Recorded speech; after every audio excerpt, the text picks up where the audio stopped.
La polémique enflait samedi en Allemagne autour de deux rappeurs accusés de provocations antisémites après des textes controversés sur l'Holocauste dans un album pourtant récompensé cette semaine par un prix musical.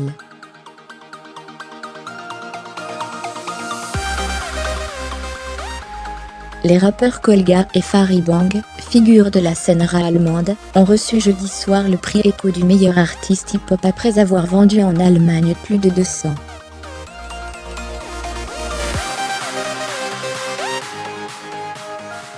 000 exemplaires de leur dernier album. La cérémonie s'est tenue le 12 avril, date qui coïncide avec la célébration de la journée de la Shoah en hommage aux 6 millions de victimes juives du nazisme pendant la Seconde Guerre mondiale.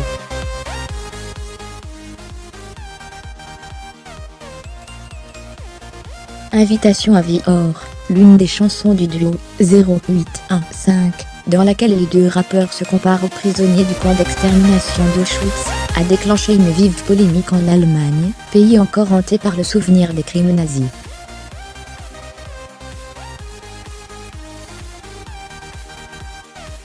Alors que les deux chanteurs ont rejeté tout antisémitisme, Kolga a proposé des entrées gratuites à vie à leur concert à leurs fans de confession juive.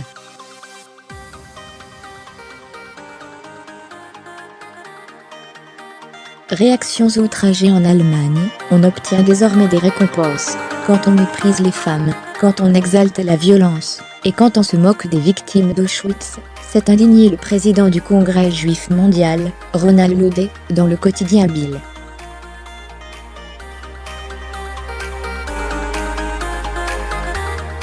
Que les responsables de l'industrie musicale accordent leur blanc-seing à de tels textes sous couvert d'art et de liberté d'expression est scandaleux, a réagi le président du Conseil central des Juifs d'Allemagne, Joseph Schuster.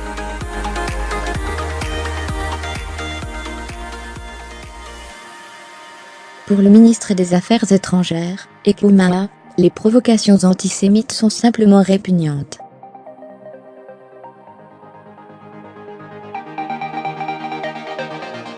Il est honteux que ce prix ait été remis, jeudi, jour de commémoration de l'Holocauste, a-t-il indiqué sur Twitter.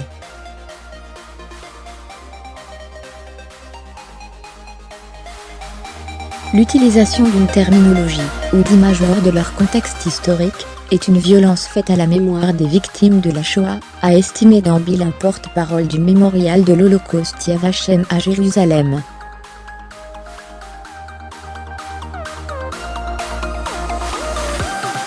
Avant les prix Echo, le comité international d'Auschwitz avait qualifié la présence des rappeurs à cette cérémonie de gifles assénées aux survivants de l'Holocauste.